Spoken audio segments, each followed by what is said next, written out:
to superhuman. I know I can remember the game in the background so I don't get lonely and depressed. Game.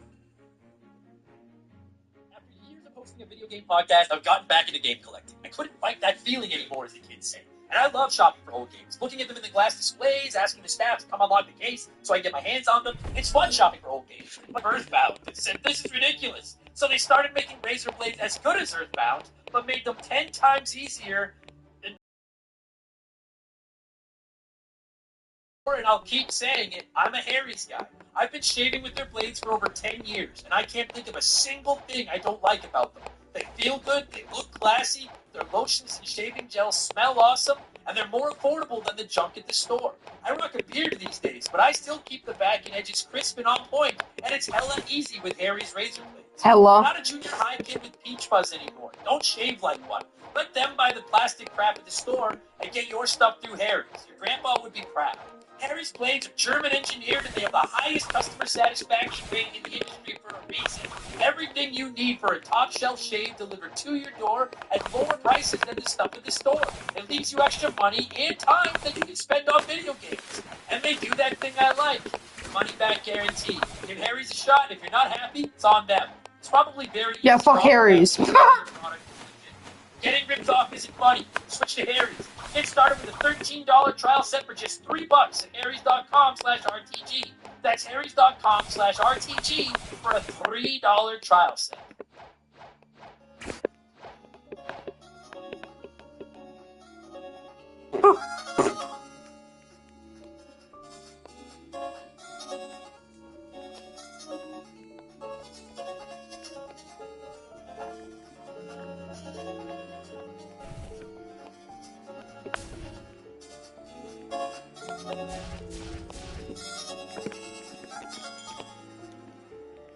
What's up, everybody? Welcome back to Remember the Game. It is my retro gaming podcast where every week a buddy of mine and I sit down and we geek out about the games we played back in the day. My name is Adam Light. Thank you so much for listening to the show. And this week it is episode 301. And to kick off the climb to episode 400, we're going to cover the game that might not be the most requested in show history by the entire community, but it's easily the most requested in show history by a single person. And that is Little Nemo the Dream Master for the NES. Now, I played this one a little bit back when I was a kid. I remember renting it once or twice after seeing it in one of my magazines and thinking it looked awesome and firing it up. And I really loved the concept, but I found it pretty tough. If you've never played it, you play as this kid. Each level is one of his dreams, I assume. It's a platformer, and all you can really do is jump and throw candy. But you throw the candy into the various animals' mouths, and then eventually it kills them or puts them to sleep or something, and then you can ride them, or in some cases wear their fucking skin, and you get their abilities. It's a lot more morbid when I describe it like that. As a kid, I saw that, like, oh my god, I'm just a kid going around feeding candy to animals and then riding them. That sounds adorable, but then you realize the candy might be killing them, and then you get to wear their skin. But you also get their abilities. As it's, if you put on anyone's skin, you get their abilities. So, kill me, put my skin on, and you suddenly have no depth perception and be an okay public speaker. It's fucked up. Anyway, you go through each level looking for keys, and then you have to find enough to unlock the door at the end. It's rinse and repeat until the final level, you get a magic wand, and fight some bosses. Well, it's become a bit of a joke around Remember the Game now over the years that I've never covered Little Nemo the Dream Master. It's honestly been on my someday pile for quite a while now, because I really do have fond memories of it from when I was a kid. I enjoy most of Capcom's work, and this is one of their NES games, so I've got faith in the developer, and at the end of the day, like I mentioned, there's one little boy who's been asking for this episode as often as Bart asked for his spy camera. Shout out to when he gets that reference. So we're going to dive into the world of Little Nemo and the dreams of apparent masterpiece. Tough little game, but it's beatable, it's charming, and it's not that long. And we'll get there in just a minute, because speaking of being charming and not that long, it's time for another edition of Remember the Game's infamous intro.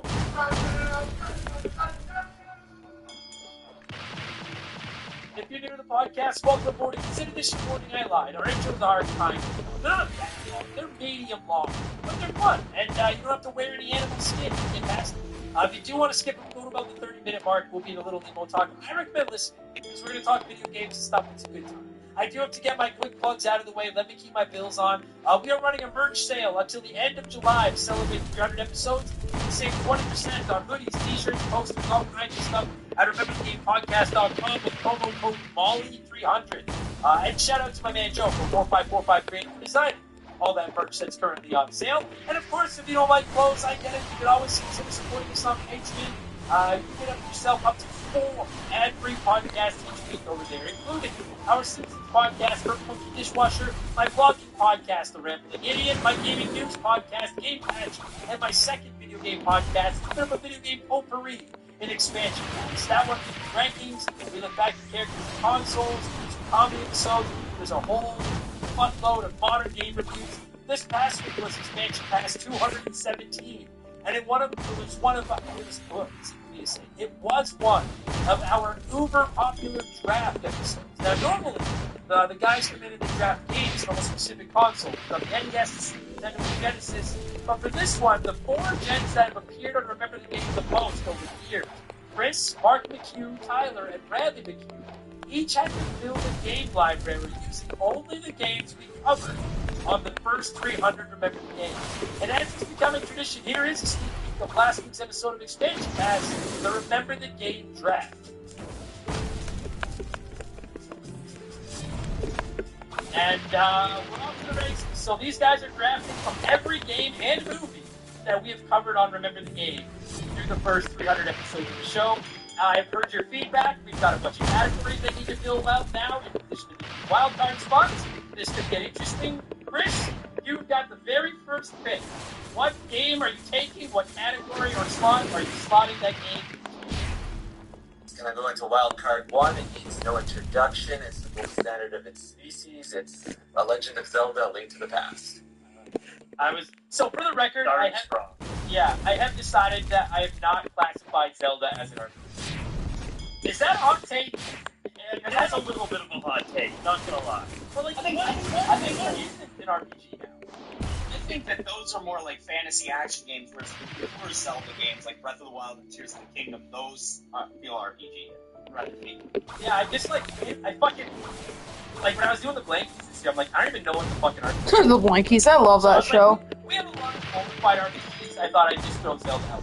And as I said in the Feedback podcast, the guys are not allowed to take a second game from a franchise, so Chris is Zelda that week with his first overall pick. Good start. Bradley, you've got the second pick. Where are you putting your game? What are you taking? And did you want Link to the Past? So that's still available in our archives. And this week for Expansion Pass 218, I don't know what we're talking about yet. The Patriots get to vote on the final topic of Expansion Pass each month. The poll is live right now. It looks like it's either going to be me helping people pick what to play next from their backlogs, or me counting down the 10 Sega Saturn Smoke Liberation Drum! Playing the Sega Saturn. So one of those will be available tomorrow for Patriots. Again, subscriptions start at $3 a month. You get new shows every week. They're all ad-free. You get instant access to literally hundreds of additional archived ad-free podcasts. Plus, you can join the Remember the Game Discord. You get a chance to vote in our polls every month. You get the ability to submit comments for our shows. You can DM with me. I actually check those DMs, so I'll probably reply to you. And you even get a shout-out. Get your mispronounced name like I'm about to do to most of these people. A huge thank you to our newest patrons. Greg Root, Mustang 5, William Kirby, Travis Sanders, STFC, Jeff Horn, Raul VP, and Majora 6978. Thank you all so much for the support and welcome to Remember the Game. It's patreon.com/rememberthegame. And to wrap up the sales pitch, don't forget we donate 5% of our income over there to charity every year. And you can sign up for an annual subscription that'll save you your 12 months. And don't forget, you can also find me over on Twitch. Whenever I have time to get over there, twitch.tv/memberthegame. Not me. Fuck that. Remember the games. Come by and say hi. That's enough for myself. Let's blow some of you by blowing in some cartridges. It is our opening segment here on the show. I read a few comments and questions from our patrons, usually gaming related, but not always. And we call this segment Blowing in the Cartridge. It blows alright. It blows big time.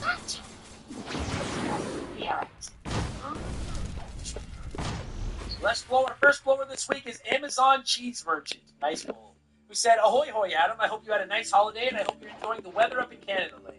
Do Do you use any affinity for the Oilers? I think you have. I live in Florida, but I'm pulling for Edmonton for a couple of big reasons. I guess we'll know who won my win. Yes, if you don't know, I'm recording this the afternoon of Monday, June 24th, and Game 7 of Stanley Cup Finals starts in about 90 minutes from the time I'm sitting here. Because people keep asking me, I actually don't hate the Oilers team, but I'm not cheering for them because I'm not an Oilers fan. I'm a Montreal fan, living in Edmonton. Surrounded by Edmonton fans who never shut the fuck up. And I know some of them are nice. I'm sure Montreal fans are obnoxious as fuck too. Every fan base that's passionate is annoying as shit when you're not part of it. So I am cheering for the Panthers. I don't know who's got. I have money on the Panthers tonight. I think Florida since before the series started. Now I don't fucking know. Either way, for everyone that's been asking, this city is pandemonium right now. And win or lose tonight, the city is gonna burn to the fucking ground. So I hope by the time this episode goes live, everybody sat down and enjoyed Game 7. If you're not a hockey fan, Game 7 of anything is fire. I've watched basketball when it's Game 7, and I can't stand basketball. It's the best thing in sports. The two sweetest words in sports. Game 7. Go Panthers. Ace McGuy said, since we'll apparently never get it in North America, and I know you've played it, could you please do a Remember the Game or expansion pass on Mother 3? It drives me crazy that they keep putting that kid in trash, but no one in the West can even play that fucking game. Legally. Yes, legally you can't play Mother 3, but illegally you can get your hands on it. I do have a copy of it, the English translated card. A buddy of mine got it for me for my birthday.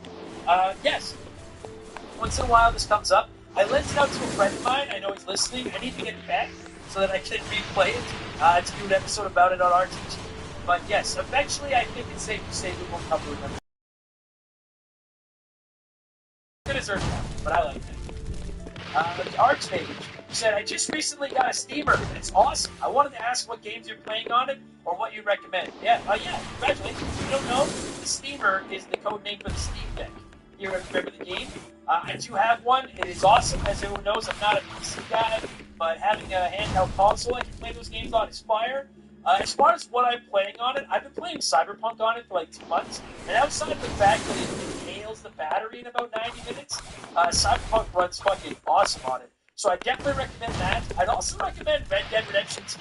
I've only played a few hours of it, but it runs awesome on there as well. So it's a great way to play some of these giant games, like the Fallouts are on there, the Witchers are on there, the Elder Scrolls are on there. It's a great way to play these big open world games on a handheld that can switch. Games that won't run on the Switch. And then also, I know Witcher 3 is on the Switch. I know. That's actually where I played it. Was on the Switch. But I'm sure it's better on the Steam. Other than that, I really like it for indies. And I really like it for RPGs. Like, I played Have a Nice Death on there. Have a Nice Death actually was great on there. I played a lot of the Steam World games on there. I have Final Fantasy IX on there that I'm actually going to be firing up right away to get ready for an upcoming revisited episode of RTG. And probably not for a while. It's not coming in the next couple of weeks, but eventually. Dude, it's got so many games. But that, honestly, my biggest pick is Cyberpunk. Oh, and WWE. WWE 2K23. I'm assuming 24 does as well. 2K23 ran awesome on that. It was fucking sick to be able to play WWE anyway. Steamer's sick. I'm a big supporter of Steamer. That thing is awesome. Congrats on the pickup. But James Iggy said, with this last Nintendo Direct, I'm growing more and more worried for the new Switch. I just can't see how I will not be let down. In my personal opinion, the Switch is the greatest console of all time, and it's not even close. So the thing is, if they keep giving me gold, I don't even want a new Switch, because I can't foresee anything better than the Switch 1, and it would be a $350 letdown. Super Nintendo's my favorite console of all time, but if you were to put a gun to my head and say what's your favorite system of all time, the Switch is replacing it.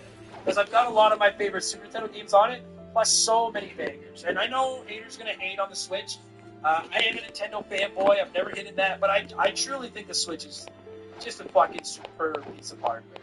I'm also very nervous about the Switch 2, the Super Switch, the Switch successor, whatever the fuck they end up calling it, because Nintendo does have the tendency to get in their own way and do something crazy. But they're sitting on what could very well end up being the greatest selling console of all time. So I'm going to hold out hope and have faith that the gaming gods will steer them in the right direction, and all they'll do is release a more powerful Switch. Because I think in the end, that's what a lot of us want. Make it backwards compatible, have all my saves and everything transfer over, and then just give it more juice under the hood, or whatever the fuck this, or more horses under the power, whatever the fuck, so that it can run more new games, plus all my old games, and then just release more new versions of the popular games that we've already played. Give us new Zeldas, new Marios, new Mario Karts, all that kind of stuff. I understand your concern, James. All I want is a better Switch. I'm assuming, based on your comments, that's all you want as well. And I'm hoping Nintendo hears us, and that's all they do. At this point, I'm like, I always get excited. Like, I was excited when the PS5 got announced. I was excited for the Series Everything. I was excited for the Switch. I always get hyped when a new console gets announced, but I don't know if I've ever been as jacked for a new system as I am whatever Nintendo is going to do next, just because I'm so captivated to see if they do something smart. And I'm really hoping. So just have faith. Have faith. Have faith. Shardo94 said, "Hi Adam, congrats on the big 300. I recently listened to episode 200 where you talked Final Fantasy Tactics, and I'm really interested in the genre, but I have no experience whatsoever. Most websites have this game as their #1 game of the genre, but you said yourself that this game is not very welcoming to new players. If you could recommend one tactical game to newcomers, what would it be? XCOM 2, Fire Emblem 3 Houses, I'm a Gears fan, Gears Tactics. I would love to hear your thoughts. Cheers." Where I started was Fire Emblem. Now the problem is that you need to have a 3DS. So if you have a 3DS, then I would recommend starting with Fire Emblem. You can get a used copy for about $50 Canadian. It's not insane, and it's great. I think it's great. Don't quote me. But that's where I started. I think it's a great introduction.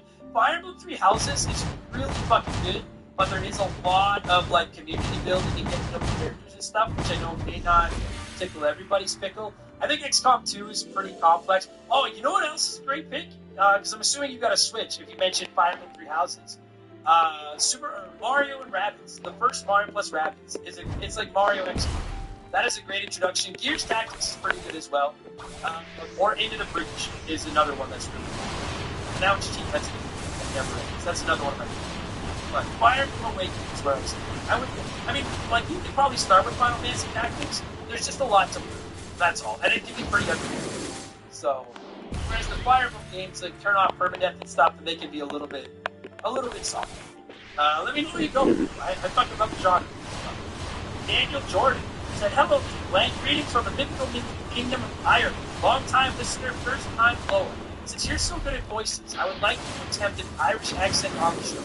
I'm 41 years old, and I've never heard a North American in TV or movies do one that didn't sound like the leprechaun from the Lucky Charms movie. If it pleases me, I may leave you on my pocket. This is going to be ugly. Keep up the good work, and how about reviewing a tenaciously Irish-related game next to Patrick's Day? Admittedly, I can't think of any, but we have until March to think. See you in the funny pages. Dan, thank you for the support. Thank you for writing in. Much love to Ireland, even though I've never been there. I assume it's nice. Looks nice. I did not do an Irish accent at all. All I'm going to do is a fucking impression of the leprechaun from the Lucky Charms commercial, and it's not even going to be good. So what I will do is this is going to be fucking... I'm warning you all right now. I have no idea how to do an Irish accent. So this is going to be genuinely offensive and appalling to everybody. I'll read the next comment in the Irish accent to let you know how this is going to go, alright? Devil's Cry 007 wrote in and said, "Scale from 1 to 10, how often do people use their names as a bad part, drawing a blank, etc.? But no, seriously, that sounds French. I can't do an Irish accent. Fuck you. Ireland's on double C probation for humiliating. Fuck you and your whole country, that stupid leprechaun, poorly clothes that aren't even that lucky, and Lucky Charms that suck outside of the marshmallows. We don't know why you won't just sell that. And I know you're going to come back and say, it's because we don't own the cereal at some American fat cat company. Well, get over here with your beers and your fighting and get rid of them and take over the company. I can't do an Irish accent. Devil's Cry 007 says, scale from 1 to 10, how often do people use names back? 11. And I fucking hate it. God. Devil's Cry continues. But seriously, episode 300 reminded me of all the feels Last of Us put me through. But that giraffe scene has never left. We take for granted being their games that moments tend to hit us hard, and we put the controller down for a second. Like that moment in Gears 2, where the ending of Journey was a big that moment for me. what are your top 3 bad moments in gaming so far? I won't spoil anything for everybody, but my biggest bad moments in gaming, the Jurassic scene is nice in The Last of Us, but I'll say the very ending is a bad moment for me. The moment that everything comes together in BioShock is up there for me. The twist near the end of KOTOR is a big one for me. I'll go with that. Those three. Also finding Garrus in Mass Effect 2. I guess it's about minor spoiler. But no, those 3. The ending of The Last of Us, the moment you realize the truth in BioShock, and the twist in KOTOR. And if you know what they are, you're like, oh yeah, buddy. Those are the 3. And then finally, before we move on, it's letter time. Hey, we Twitter. Wrote in and said, Adam, you're the fucking man. About 4 years ago, I had the best job I've ever had, my dream job. One day, I made a very quick mistake and got removed from my position and put in a much shittier one. I'm in the Navy, so you don't really get fired, you get removed. Depression and work dissatisfaction are definitely a real thing, and getting back to where I wanted to be just felt hopeless. About 2 years later, I discovered your podcast, and holy shit, has it helped brighten my day every day. I can always count on you to put out A-plus content and help me not think about how much I hated my job and the regret I felt about fucking it all up. Listening to you about how you chased your dreams and made them reality helped me keep inspired and keep my nose to the grindstone and keep pushing forward to get back to where I wanted to be in life. Well, yesterday I got the call and I got that dream job back, baby. I'll be goddamned if I fuck it up again. Love everything you do. Now I'm going to go crack a beer and play on my brand new Steam Deck. Congratulations, Pee-wee Squitters. I read that one not to suck my own dick, but just to let everybody know that, like, if you're in a job you hate, there's something going on, you don't like it, just don't give up. There's always, you can always just take it one step at a time. I don't know what you could have done in the Navy to get yourself removed. I assume it's like when Homer accidentally went to like enemy waters and then had to explain to everyone it was his first day. But shout out to him because I hate that. But congratulations, Squitters. And everybody, take inspiration from Pee-wee Squitters. You too could eventually achieve your dream job and then get a brand new Steam Deck. I like it.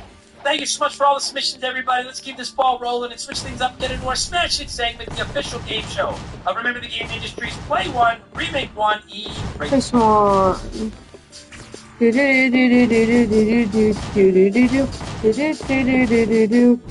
huge thank you to Classic Concentration from the NES for not only providing us with the music for the show. The rules are simple. Every week I give our patrons 3 retro video games. They can play one as it was released, remake one as a modern game, and the third is erased from time forever. And as always, there's no wrong answers, but there is a right one. We'll get there in a second. This week, since we're talking a lesser-known Capcom NES game, I went with 3 more of them. Bionic Commando, Codename Viper, and Strider. And 32% of you said you play Bionic Commando, remake Strider, and erase Codename Viper. So let's see what a few of you had to say here, and then I'll tell you what the right answer was. Justin Combustion said this is an easy one. Play Codename Viper, remake Strider, and erase Bionic Commando. Why? Because I said so. That's why. That is an A-plus answer. I like it. No fluff, solid reasoning all around. No double sync probation for Justin. J. Rodimus Prime said, wow, 3 fantastic fucking games. Watch it out, Prime. Watch it out. Can we just get episodes for all 3 of these, please? I'll play Codename Viper to drum up some nostalgia, remake Bionic Commando because there's a lot to upgrade into something awesome on new hardware, and erase Strider because there's already a remake that is pretty sweet. Well, if you erase that, you're erasing the remake too. Good fuck. Good fuck. Actually, there is no definitive rule. I just feel like there is no rule on whether or not remakes get erased. Majoran6978 said, okay, so for this one, play Bionic Commando. His arm mechanic was well ahead of its time, and you feel like a boss when you can combo swings and kills. Remake Viper is an underrated gem. And then sadly, erase Strider since I can play the better Genesis version. I'm going to let it slide, but I really don't have a definitive ruling on whether erasing the game erases all the other ones. You're rolling the dice, though. I'll tell you all right now. Anyone that does that, you're rolling the dice that you might get fucked over with the erasing. The whole butterfly effect. Maverick Marty said, I'll be a little unorthodox in my reasoning this time. I'll play Strider because it came out in my birth year. I'll remake Bionic Commando because it's the oldest, and I'll erase Codename Viper because it looks and sounds the dumbest story-wise. I can't tell you what this story is, but how on earth do you think Codename Viper sounds stupider than Strider? That makes no sense. And your name is Maverick Marty. Come on. I don't know. I'm not going to probation you, but I don't know. And then Boa said, I'll play Viper. I used to trade games with my buddy all the time, so we played this as a kid. The nostalgia is real. Nothing like that muffled thank you sound when rescuing a prisoner. Oh, that? I've never played this game, but I miss trading games with my friends. That was easy. Remake Bionic Commando because it's happened and the remake is better, so just do that again, but better. And then Erase Strider. Nothing against it, but I don't like it as much as the other two, and rules are rules. That's solid remake. I'm going with the minority this week. I'm going with 14% of you, including Jamie Ronstadt, who said Erase Strider. We have the Mega Drive, Genesis version. Play Bionic Commando. This looks cool, although it's very hard. Remake the Codename Viper. I think a 2D HD remake would be awesome. Imagine a platform with that 2D HD. I'm curious how that would play. Like, imagine Super Mario Brothers looking like that. Same order, different reasoning for me. I've never played any of these, alright? I don't even know what Strider or Codename Viper are. But I'm gonna play Bionic Commando because I think it has the coolest name of the three, and David Ray keeps talking about it. I'm gonna remake Codename Viper because I think it's the second coolest name. And I'd like to think you play as a man that can turn into a snake. And then I'm gonna erase Strider because I think that name's lame as fuck. Stride right into the delete bin, my friend. Thank you, everybody that wrote in to play along as always. Speaking of playing, what have I been up to over the last 7 days? Honestly, not much. We've been on the road a lot. I've barely played anything. When I have that time, I have been playing a little game called the Dream Master, which you're about to hear about. I've been playing that Prince of Persia, New Crown, Lost Crown, whatever it's called. I haven't had much time, though. I gotta get back in. And I've been playing The Last of Us Part 2 very sparingly, because I haven't played it since it came out, and replaying The Last of Us Part 1 has me hankering for some liquor reading. So, anyways. And then I'm about to start Donkey Kong 64 and NFL Blitz 2000 when I get back for upcoming episodes of Archie, which one of those I'm exponentially more excited about than the other, but we will see. Anyway, okay, here's what's going to happen. I need to drink water. We're going to pause here. We're going to sponsor do their thing, and when we get back, it's all Little Nemo the Dream Master talk, alright? We'll be right back after this. Now, in the winter, I don't mind staying inside and cooking, or trying to cook anyways. It's cold and dark out there, but it's summer now. I want to go outside and do things. I don't want to be standing over a hot stove cooking away, and I really, really suck at it. Fuel up for summer with Factor's no prep, no mess meals. These things are legit, and if you're someone like me that can't cook to save your life, it's even better. Factor delivers fresh, never frozen meals right to your door. No prep, no mincing, no dicing, no slicing, and best of all, no cleanup. 2 minutes and you've got delicious, healthy meals ready to go. And this isn't like the frozen crap you get at the store. Factor offers over 35 meals to choose from every week. So you've always got options, and they have something for everyone. Extra protein? They got you. Trying to watch your calories? They got you. Keto? Yeah, they got you. Filet mignon, shrimp, blackened salmon. Oh, man. They have breakfast options, snack options, tons of add-ons. You can avoid meat, extra meat. It's like having a personal chef without having some weirdo living in your house. And again, just one more reminder, no prep and no cleanup. It's summer. Get out there and enjoy it. Head to factormeals.com/RTG50 and use code RTG50 to get 50% off your first box, plus 20% off your next month. That's code RTG50 at factormeals.com/RTG50 to get 50% off your first box, plus 20% off your next month while your subscription is active. Alright, let's talk a little bit of Little Nemo. As always, I like to let you nerds sound off on the game we're covering before my guest and I hog the microphone. And so there was no shortage of comments this week. Let's see what a few of you had to say. Lord Finish said, one of the games from my mom's rainy day stash. An amazing game and one of my childhood favorites. It was something completely new at the time. Graphics were one of the best I've ever seen, and the whole animal suit thing was awesome. It was literally like living the dream for a small boy like me. You know what? I actually agree with a lot of that. This really does have that. I know it sounds hokey, but you are right. It really is like living a dream. You get to like hang out in a world where you get to take over animal abilities, eat game. It's pretty dreamy.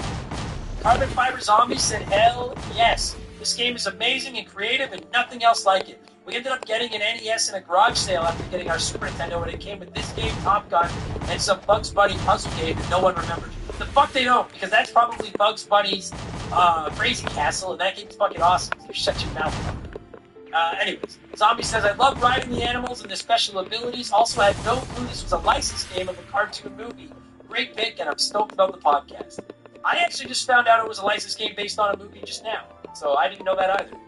That's bad. I have to look this movie up now. Coda Blades said, looking back now, that completely black background was a bold and unique design choice that young, stupid me could never have appreciated the value of. It was such an exciting game to Coda been thinking about as a kid. I actually like that a couple levels have the solid black background. A, because I think it adds to the level, and B, I think it probably makes the game less. So not every level has it, but I like that solid black background as well, actually. Archangel Otaku said, I'm just going to say it. It's a great game, but damn that train level. I agree with that. I hate that fucking train level. You and I are on the same page on that one, Otaku. Fuck that train level. And Wildcard said, Adam, be honest. Rogue has the Archangels from Seven Deadly Sins in his chat. That's crazy. Does he have the videos from Molly's wild college phase? Did he blow your cartridge? We want answers. Yes. If anyone Did Bunny blow his cartridge? One of our longest standing hot dogs, a pillar here in this Remember the Game community, and he has been asking me to cover this game for probably 250 weeks now. And I know in the early days of the show, I used to say, hey, if you'd like to come on the show, shoot me a message. I still get a lot of messages about that. I can't accommodate everybody anymore, so it's very rare that I bring people on the show. And I want to make this abundantly clear to anyone that's paid to get on the show. I don't want you to feel hosed or anything like that. The fact is, I know a lot of people have been on me to cover this game. I asked all my friends. I didn't have any regular guests to come on the show. And I just felt like this guy, all right, has been such a rock solid, contributing, nice, beloved is maybe a strong word, tolerated member of the community for so many years now that I said, you know what, Andrew, come on the show and I'll finally give you a chance to explain to the masses why this stupid game means so much to you. So I am going to cue up some music, and when it stops, Alright and I are going to talk Little Nemo the Dream Master, the NES, which originally released in North America in September of 1990. Enjoy the podcast, everybody. Let's go.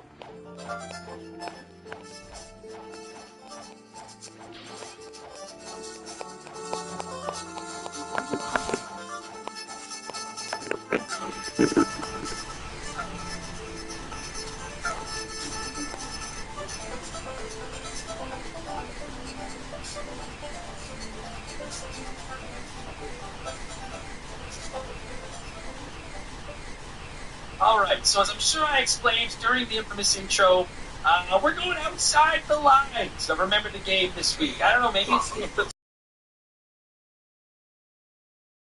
Very infamous. Anyway, we're actually bringing a long-time member of the old community on the show this week to talk about a game that he has been asking me to cover consistently for the better part of 5 years.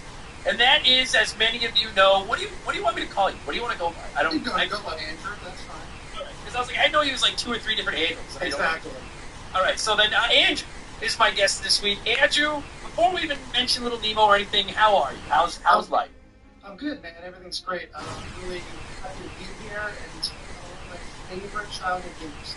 Yes, and now you, buddy, you are. I don't have the stats in front of me from when you first joined our little group of misfits, but you are an OG. You've been around a long time. Yeah, so I found the podcast during COVID, and that's when, 2020 is when but I'm not the first person to bring this game up on the list. I was not the first. First one, Hall of Famer, Slick Motherfucking Rick. Slick Motherfucking Rick. That greasy bastard, he's still fucking with me, even in the... Oh, that fucking guy. So, I'm sure he is delighted to see this game recovered. Now, you know what, though? If he could say something, he'd probably be like, man, I'm really sorry that I bothered you about this game. Oh, for sure. Fucking guy apologize for fucking goddamn everything. Alright, well okay, so it is Little Nemo the Dream Master, and I really do mean it. Listen, a lot of you have games that you have been pounding me over the years that you're like, you should do this game, you should do this game. I can't think, in the 6 years this show has existed, I can't think of a game that I have been more consistently asked for than Little Nemo the Dream Master. And I like this game. I'm not knowing. I have no ill will to this game. But let me ask you, my friend, you've waited for this moment. What is it about Little Nemo the Dream Master that just tickles your pickle like it does? It's one of those games that I remember playing might be the box art. It was not one that I owned, but it was one that we consistently rented. And I had a childhood friend down the street. His name's Derek. He'd come down during the summers, and we would play this game, and we could never beat it. But it was always so much fun to play. And I think that, and I'm sure we'll get into it, but that's something that Capcom really just nailed in that NES area. Is that they put out great games that were fun to play. This game is by no means perfect, but it's just a lot of fun to play. I'll give you that. It's, you know what, like, because I explained this a bit through the intro as well, but I remember seeing this game in one of my magazines as a lad. I don't remember if it was GamePro or whatever the fuck, but I remember seeing it, and for you youngins, like, that used to be, those magazines were gospel. You saw something in there, you saw 3 screenshots and, like, a quick blurb, and you were like, I have to play this right now. And this was one that caught my eye, because again, like, the idea of, if you've never played it, the idea of the game is you control this little kid named Nemo, and you're in his dreams, and your only attack is throwing candy, and you feed candy to animals, and then you get their powers. And I remember seeing the ads for it and being like, this looks awesome. And I didn't realize it as a kid, but realizing now as an adult, I didn't realize it was a Capcom game either. I'm a card-carrying member of the Capcom fan club. They must be, even going back as far as the NES, not everything Capcom does is perfect, but man, there aren't many studios, I think, that are as universally liked by gamers as Capcom. Yeah, exactly. And this game isn't perfect. It's got some warts, and there were some small things they could have done to make it better, but it looks awesome, it sounds awesome, and it feels great when you play it. It feels really good. But some of the design choices were maybe not the best, but they had it figured out, man, rather than in the NES area. Yeah, I agree with that. It does play really well. One thing I noticed, because, like, again, I played it as a kid. I think we rented it once or twice, and, like, I remember it being pretty tough. I'm replaying it now. I bought it physically about 2 weeks ago to get ready for this episode.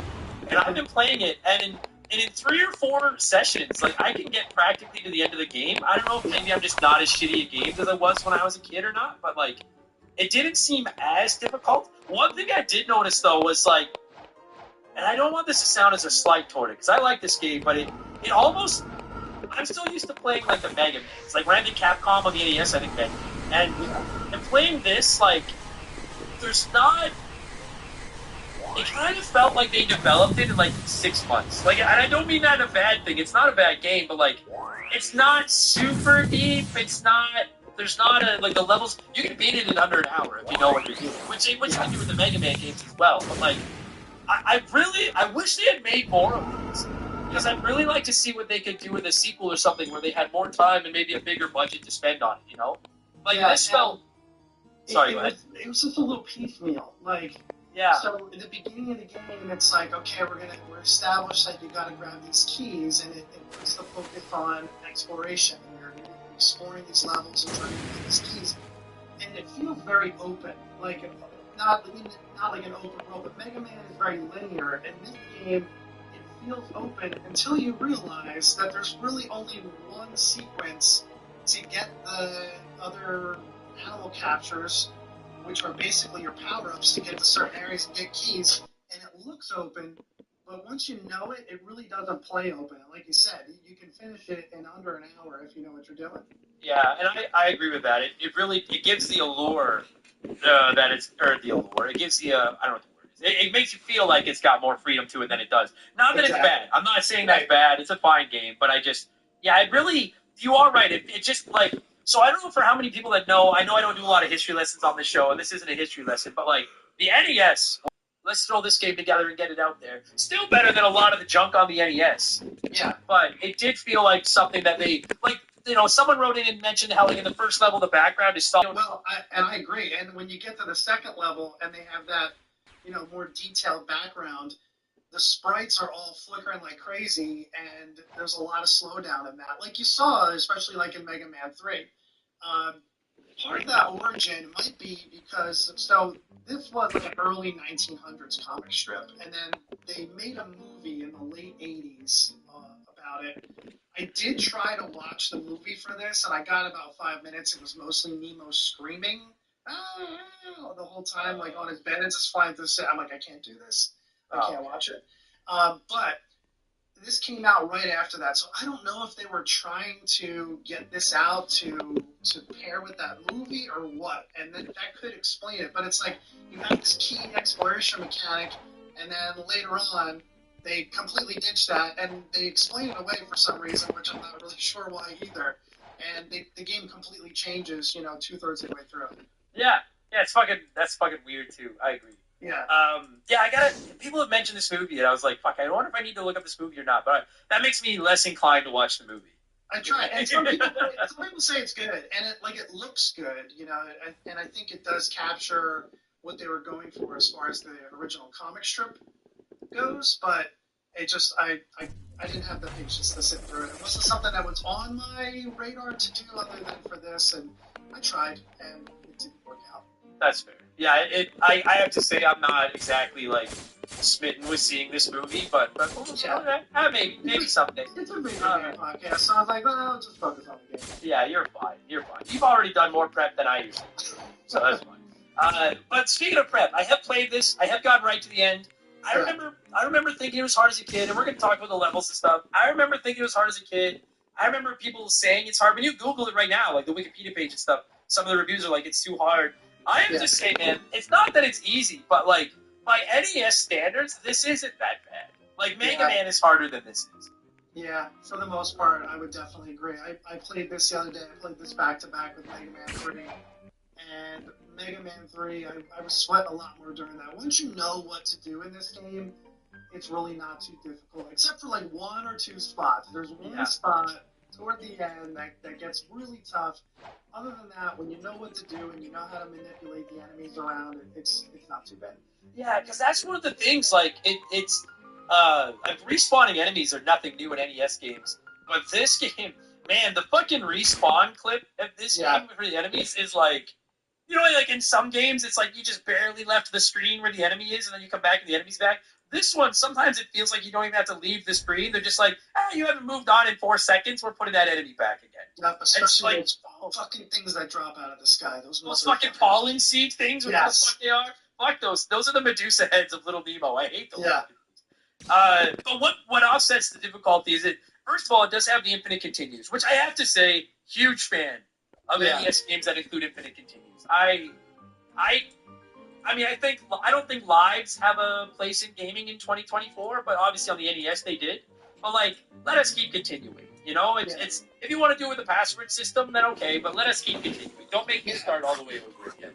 And in this game, it really doesn't punish you at all because there's not any checkpoints. So when you may be halfway through a level and you lose your last life, you reboot back at the beginning of the level and you really don't lose any progress until you get to what are basically like the wily stages towards the end, where it's 3 stages, but really one stage. And if you die and you need to, or you game over, it does make you start back at the beginning. Yeah.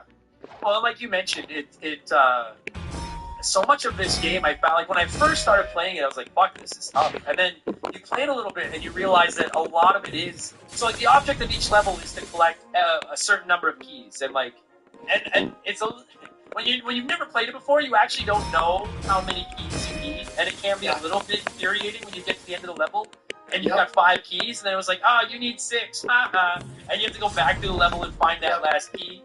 Or when you have 5 keys, you're searching for 6 key, and then you get to the end and they say, just kidding, in this level you only need 5. Yes. So will piss you off. Oh, son of a bitch. And it's like, but once you've played it a couple of times and you know how many keys are in each level, not only do you know how many keys are in each level, but you know where all the keys are in each level, suddenly it does become an exponentially faster game. Because you know, like, I can hop into the first few levels now, and the only reason anything goes wrong is if I happen to fuck up a few jumps and get caught by some enemies. But otherwise, like, I know exactly, like, 2/3 of the game is exploring levels and figuring out how many keys I need and where all the keys are. And once you know how many keys you need and where all the keys are, then it just becomes just execute it. And to be honest with you, like, again, up until near the end of the game, I really don't find the game very difficult once I know where everything I need is. Right. Now you're just rolling. And then obviously, like, the big hook gameplay-wise in this game is you just play as this stupid kid, Nemo, with purple hair, who, between every level, his parents yell at him that he won't stay in bed.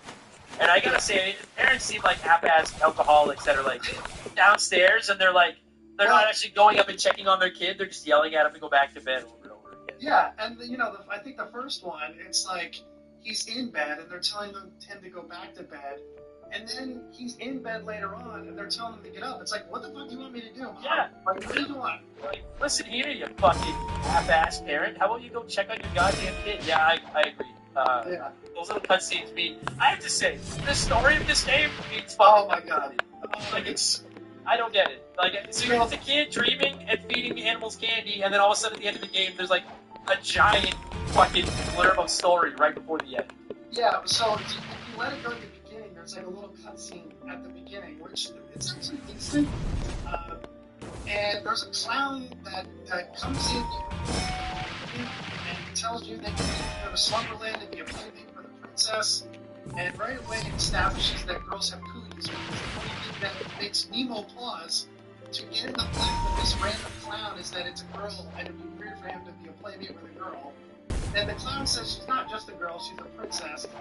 And he's like, well, anyway, she sent me here with a bag of candy. And Nemo says, oh, I like candy. Anyone who's smart enough to give me candy can't be bad. And then he gets in the flip. Like, the only thing that's missing from making this special is like a white band. Yeah, no shit. Well, it's because to be fair, when I was a kid, I don't remember my parents telling me not to get a blimp with strangers. Like a baby. Yeah.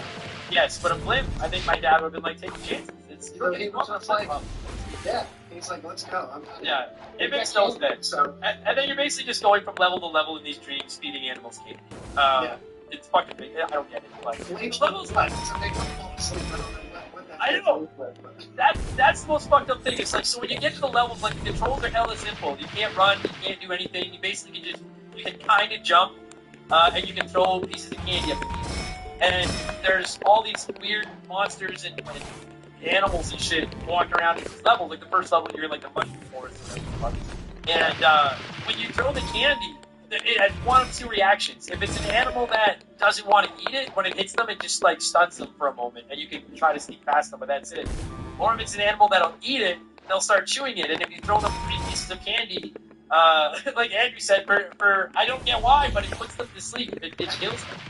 I don't know, it knocks them, like I know dogs aren't allowed to eat, like, they can't eat, like, licorice or something, like, kill them. So, like, maybe that's what this candy is doing, I don't know. Yeah, but it doesn't quite kill them, because then you can, you get to ride the lizard like Yoshi. So, yes.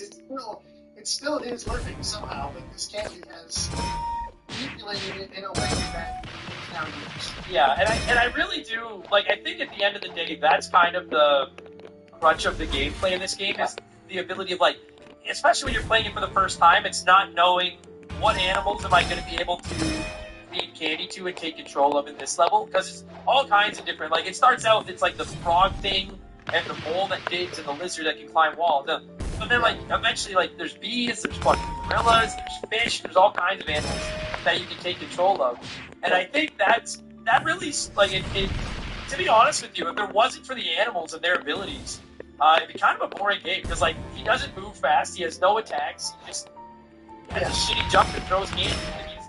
Nemo's kind of a bitch. He definitely is a bitch, but he even says, like, in the game, like, when you get into it later on, he's like, well, I can't go, free the king of Slumberland. I'm just a kid, like, I don't know. Yeah. But with that being said, like, it controls really tight. I think the controls on it, like, he moves slow, but he is also a kid in this one. He needs to do a great job of capturing that, like, this kid, he doesn't belong here, and he needs help to get through each level. And you're not able to do it without the use of those animal friends. And like you said, that's really the crux of gameplay, is finding those power-ups, and a lot of them are fun. They're fun to use. Not all sucks. It's only in that first level just to take down find that one key. But some of them are a lot of fun, and that is what makes it play. Yeah. Well, and you're right. Like, it does control well. I think what offsets those controls a little bit is the fact that, like, it is, if you've never played it, like, the respawn rate of some of these enemies is fucking relentless. And Nemo's got, like, no health. Kid has 3 hits, and it is really easy to get hit. Even just trying to jump over some basic enemies, like the snakes that crawl at you and stuff, like, he's very responsive. He jumps when you tell him to, he jumps how you tell him to, but you don't, it's not Mario 3 where you're literally jumping 20 times the height of enemies over them. Like, you're barely covering some of these guys. Yeah, it's tough. Like, you have to be precise with a lot of them. That does make it. That's where the difficulty comes from. Oh yeah, because otherwise, like, there's no timer. There's not a lot of holes. There's a couple, but there's not a ton of holes to fall in. It's mostly just the fucking non-stop barrage of enemies coming at you. And again, you can't fight them. When you're Nemo, all you can do is freeze them with candy. And you know what I found replaying it? Some of the enemies, I would freeze them with candy, and like those snakes that come at you, if I froze them with candy, it actually made them harder to jump past. And like, you need them moving towards you to get over them. Yeah, so I was like, well, what the fuck good is this thing? Like, why am I wasting my precious candy? All these stupid animals. But then, like Andrew said, like, yeah, you eventually, there's some animals you can feed candy to, and then you, on paper, especially as a kid, that's what hooked me reading this. Because I was like, wait, so I'm a kid who feeds animals candy, and then once I feed them candy, then they become my friend, and then I can ride them and use their powers to explore the levels. That sounds sick. Then I actually played a game, and the first animal you take over is this, like, toad thing, and you feed him 3 candies, and he falls asleep, and then you don't hop on his back and ride him. You crawl in him and wear him, and fucking get his ability to jump higher. And I was like, I understand it's a video game and we're all just having fun, but that's a little fucked up. Oh, yeah. You wear these animals' skin and you get their powers while you do it. Yep. I mean, is it that much different? Is it that much different than from Super Mario 3 now? No, it's well, the difference. That one they've already seen Exactly. Exactly. I mean, this one, I guess you watch it happen, which I can live. Listen, all right. I can live with buying a fucking suit of frog and then putting it on. All right. I don't want to go out to the wild, drug a frog with what appears to be rupee candy, and then climb into his mouth and wear him until I don't want to wear him anymore. And it's weird. Some enemies you climb inside them and wear them, and then other enemies you like the lizard or the gorilla, you ride their back. Yeah. And I'd love to know, and it's like I'm not even a nitpick. I'm just pretty full, but I would like to know why. I'd like to know why they made that decision. Like, I wonder why they were like, "We'll have you ride some, and we'll have you inside." Yeah, it easily would have made sense to ride the frog or ride the bee. Oh yeah. Instead of wearing them. Yeah. But I mean, Nemo looks sick as a bee, though. He does. That's the coolest costume. For sure. Yeah, I agree with that. Okay. I want to get into the specific animals and their powers and stuff. Let's I'll let a sponsor in here. I need to drink water, so I'm gonna let a sponsor in here. They will peddle their wares. We appreciate the food. But then when we get back, we'll talk about all the different animals you can climb inside of. That fucking sounds weird. But we'll be right back. It makes sense. This is it. We've got an Amex Platinum Pro on our hands, ladies and gentlemen. We haven't seen anyone relax like this before in the Centurion Lounge. Is he connecting to complimentary Wi-Fi? And you will not believe where he's going next. The Amex dedicated card member entrance for the win! Once you get travel perks with Amex Platinum, you're part of the action. That's the powerful backing of American Express. First five, learn more at americanexpress.com/Amex. Okay, so I don't know the final tally, but there's there's probably 8 or 9 animals that you can ride or ride in or ride on. Minor thing, but I found it. It's not even a criticism. I guess you need to have enemies. But there's enemies in the game where some of them you're like, man, I wonder what will happen if I ride that in, and then you realize that there's some of them you can't. And minor thing, I guess, because you had to have enemies. But I can't help but wonder with some of them, fuck, I wonder. What would have happened if I could ride that? I don't. You know what I mean? There's a the ones that you can ride are pretty docile. They're just kind of hanging there and just shuffling back to forth. Versus the other ones that are coming at you and ready to kill you. So it is obvious, I think, which ones you can capture and which ones you can't. But yeah, some of them, like I think the snake would have made, could have made a cool level. You could have made a cool level out of that, giving it an attack versus just having it come at you. Yeah, well, like you said, like as a kid, I think it was a little bit more like, man, I wonder what I can do with these. Like as an adult, it's pretty. You throw a piece of candy at them, and like you said, the ones that are gonna, like the ones that you can't ride, are usually the ones coming at you quickly trying to kill you, and then the other ones are just kind of standing there, and you're like, all right, that was. But then when you throw the candy, either it hits them and they just do a little stutter and they're stuck for a second, or they do a giant like chomp, and you can tell right away if they're chomping. If they're chomping, then they're one you can ride. Do you have a favorite? Is it the bee? It's gotta be the bee. I mean, you can fly and you have an offensive attack with the stinger. Yeah. So you can fly to a point, right? You get like about 10 seconds, which makes it difficult. I like that. But it reminds me of like the. That because I agree, the bee is the best one because you can fly and you can shoot your stingers, so you got both worlds. But I will say that limited flight fucked me the first time because in that third level when you get the bee and he's down by all those spikes, and I was like, oh, okay, well now I can fly out of here, grab the key, and get out of here. And I just got to the key, and then I fell back down and died. And I was like, what the fuck? Apparently, you're just an incredibly out of shape bee. It can only last for about 8 seconds. That is a great cap control there. I the devs for that one. That fucked me. And toward the end, there's the one level where you have to go up into the attic. Oh yeah. And any time I would try to fly up there with the bee, and I would come up like one push short, and he'd fall all the way down, and I'd have to find the right place to jump off of to be able to fly up there before I ran out of gas. Yeah. So there's the other photo scroll which in the clouds, where you have to stop on the clouds when you light up. And then you have enemies there too, which is, again, a tough section the first couple times you learn it. It's not too bad, but I thought they did a great job with the bee. I also love the gorilla. I thought they did an awesome job with the gorilla. You only really get to see him in that second level, but that punch, when you punch those snakes in the face, it's very satisfying. It is satisfying. I like that the gorilla's got an offense and that he can also climb the walls and stuff. But I think my favorite thing about the gorilla is that you actually ride it. I think it looks. I genuinely think because you were right that Nemo looks cool when he's wearing the bee skin, but for the most part, I think it's cooler when he's riding the animals than when he's wearing them. And I love that you're riding that gorilla. The only problem with that fucking gorilla dude is in that goddamn level. There's so many enemies coming at you. Those I don't know what they are. They're like the skeletons of birds or something flying at you.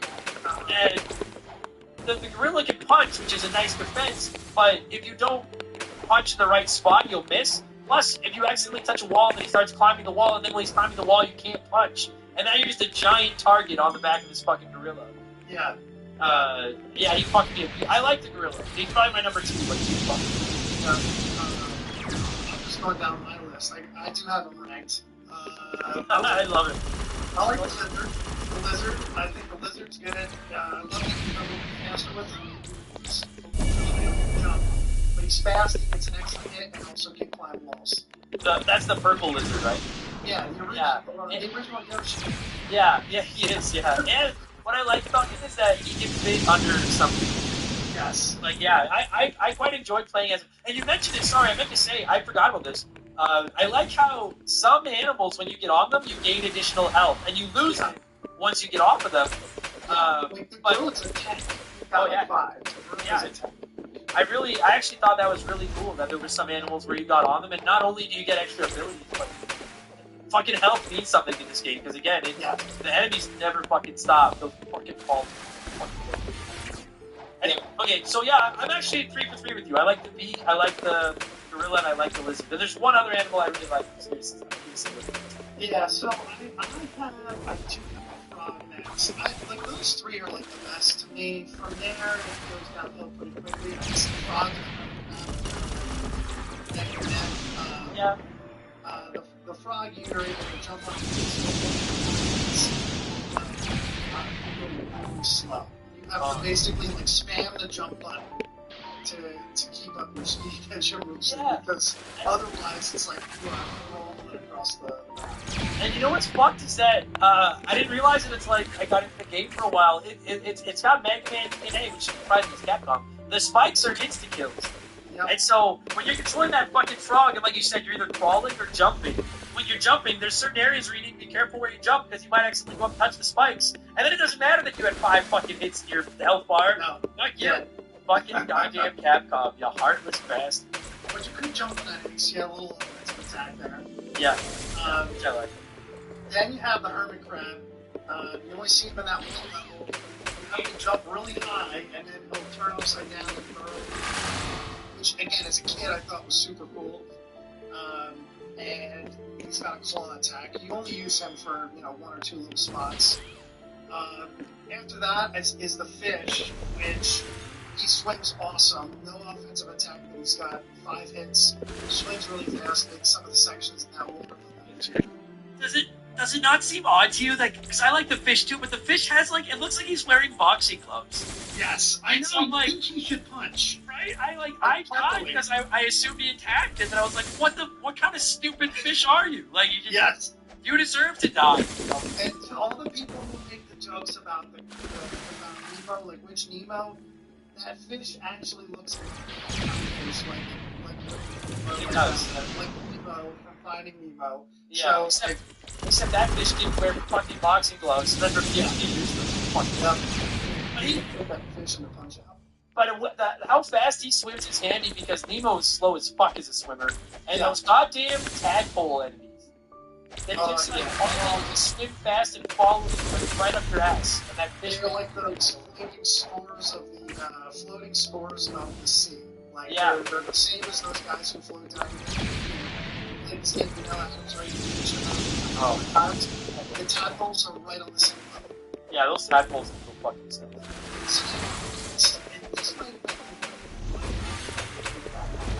What? That is the one. How do you hate him now? Listen, I'll take this. The mouse is adorable. He can climb walls. He's fast. And while you're riding him for some obtuse reason, this mouse just has a mallet. And so when you get to swing the mallet, it makes no sense. But I'm a huge fan of it. How can you not like the mouse? I fucking hate the mouse. So, the Blox is giant. I'll do that. The mouse is giant, and the Blox on the hammer is minuscule. So, when you're trying to break those blocks, you have to make the second block from the ground. Yes. You gotta jump. You gotta time that, and it's such a fucking bitch to do. It's not like they die there, but I can't stand it. I can't stand the hammer or the mouse. Fuck them. Just should have been a gorilla. Wow. I mean, I love the mouse. I will concede when you're trying to, because that. The tadpoles are right on the same level. Yeah, those tadpoles are so fucking. So then, next, and this might have been the one that you like, I fucking hate that one. What? That is the one. How do you hate the mouse? Listen, I'll take this. The mouse is adorable. He can climb walls. He's fast. And while you're riding him for some obscene reason, this mouse just has a mouse. And so when you ride him, you get to swing the mallet. It makes no sense. How can you not like the mouse? I fucking hate the mouse. So, the hitbox is giant. The hitbox on the mouse is giant, and the hitbox on the hammer is minuscule. So, when you're trying to break those blocks, you have to break, the second block from the ground. Yes. You gotta, jump. You gotta time that, and it's such a fucking bitch to do. It's not like they die there, but I can't stand that. I can't stand the hammer or the mouse. Fuck. Just should have been a gorilla. Wow. I mean, I love the mouse. I will concede. When you're trying to, because that whole level, I hate that fucking level. That's my least favorite level in the game, other than the train. Is that one where you have to because it's there's one level where you're in Nemo's house. That's my favorite. We'll get there, but that is my favorite. And you get to one point, and you have to punch down these bricks to break through your mallet. And I will agree, hitting them one on ground level is easy, and hitting the one at the top is easy. But for some reason, making contact with that second brick from the ground is borderline impossible. Oh, it's infuriating. And my hate for the mouse is mostly irrational. I will concede that. Fuck that mouse. Oh man, that breaks my heart. I love it. I wish you had more level. And it makes sense what I have. It makes sense what I have. Yep. And then the mole. Terrible. Yeah, the mole is garbage. It's nice that he can dig, but he is so fucking slow. And jump. No, he doesn't jump. He's super slow. The only thing you can do with him is dig in the ground. And And the worst part is when you're digging in the ground with it, there's no enemies, there's no timer, there's nothing that can hurt you. It's just slow and boring. Yeah. It's just And like slow all they had to do was to just let him climb a wall and let him attack with his claws. And then he would not be the worst animal of the Nemo Kingdom. But Yeah. he's by far he is. Yeah, he's fucking hot. I can get on board with that. I hate that fucking dude. I don't appreciate the fast because I find in some ways because he also digs incredibly slow, but he's nowhere near as slow as that fucking. And he's got pinchers that work and that can kill people. So Sure. it's at least you get a little bit of an offense. Yeah, As a trade. what a bad. They should be extinct. Fucking shit. Yeah. I think that's all. That's all. Yeah, I just enjoy most of it as well. That mole fucking sucks. I like the mouse. But that's it. That hermit crab fucking little thing. And you went to the fish. I like the idea of the fish, but like, you really don't feel it. Like, you can beat that level quite easily. It's there. It felt like it was just there for the sake of having another enemy. But so the only reason I disagree with that is because Nemo automatically like, floats up. You gotta hold down, and there's a couple tight spots. Yeah, there is. Spike said if you don't have the fish, like I would ditch the fish early, and if you don't have them, it makes it really tough, especially if you got the fucking tadpoles. Yeah, that are pushing you go into the spike. So it makes a couple of those swimming spots a little bit easier. But yeah, other than that, give them a punch with those gloves, and then you have like a top tier. I don't understand why you give them boxing. And like, I guess maybe someone will argue there aren't boxing gloves, they're fins, but I'm like, then whoever designed this fish should be, with all due respect, like, he should be fired. Because these look like gloves. I thought that when I was 8, and I think that now when I'm 40. Yeah, I haven't slept in 2 days. Definitely. Alright. Yeah. So now, before we get into the levels, so those are the animals you can control. And again, all you level. One of my favorite things about this game is that at least up until the end, no boss fight. And everyone that listens to the show me regularly knows, like, I hate boss fights. And the idea that, like, dude, it's literally, if you want to, you can get through a whole level without killing a single thing, just get the animals, get the keys, get enjoying your house. And I'm curious to, what's that? The pacifist strategy, I got you. Yeah, I'm just curious. I don't know where you stand on boss fights. I presume that you don't hate them as much as me, because I've got it. Despise. I hate them so much. Yeah, where are you? If you listen to, I was a little shocked at the end of the level didn't happen. No, I think I actually like how they do that. I like how they don't have boss fights. They put the focus on basically the exploration and then figuring out the puzzle that is each level, what order you need to find each of the animals out to get keys and get out of there. So I like that, and I do like that later on. Okay, now you're in Nightmare Land. Now there are some boss fights. Some of them are kind of fun. So yeah. I think they do it. I think they do a good job with it. It was just one of those things that, like, and again, it's not a dumb game, but it almost felt like I'm like, if they had a little bit more time or maybe a little bit more money to put in this game, we would have had. Yeah, I'm a little surprised. I have to imagine that their budget for it wasn't super high, so they know how well they do. They're like, we gotta get this out. Yeah, and doesn't feel half-assed, but it does feel like I would be shocked if I heard an interview with the developers and they didn't have to leave some stuff up.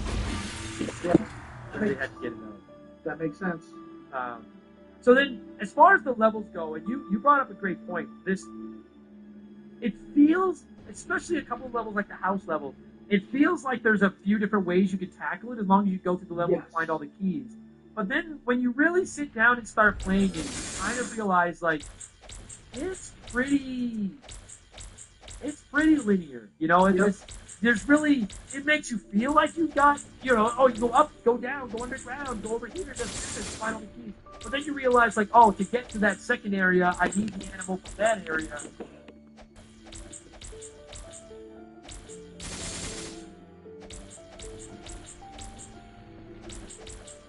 Yes. So you really don't have the freedom it makes you think you have. Yeah, and I mean, in a lot of ways, and when I say, when I'm talking about Mario 3 or I'm talking about honestly DuckTales, like, I'm not putting this game in the same stratosphere as some of those are really considered in, but I'm just kind of using them as comparison. So, Sure. in a lot of ways, I think that's kind of like DuckTales, where you have some options, like, okay, this level you can go up or down, but ultimately you end up kind of in the same spot. And you may have to go there to get something to help you move forward, but uh, there's really kind of only one way, unless you're going around in circles, there's really only one way to tackle each level. And I think that's okay too. Because again, you're not just holding right and getting to the end, which those games are fun too. The fact that you do have a little bit of exploration in this game, I think, is a good thing.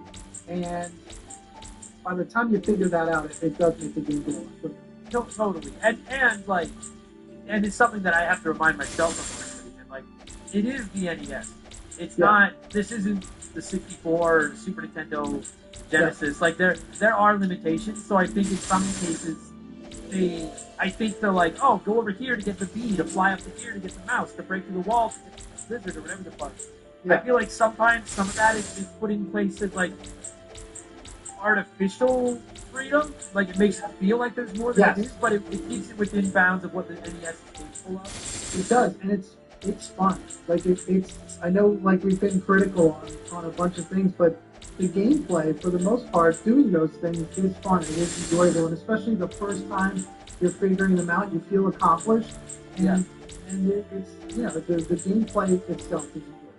I agree with that. It is enjoyable, and I like that the levels aren't super long, because if you do die, because again, Infinite continues. The only penalty for dying is you lose the keys you collected, but the keys are always in the same spot. So now when you reload up,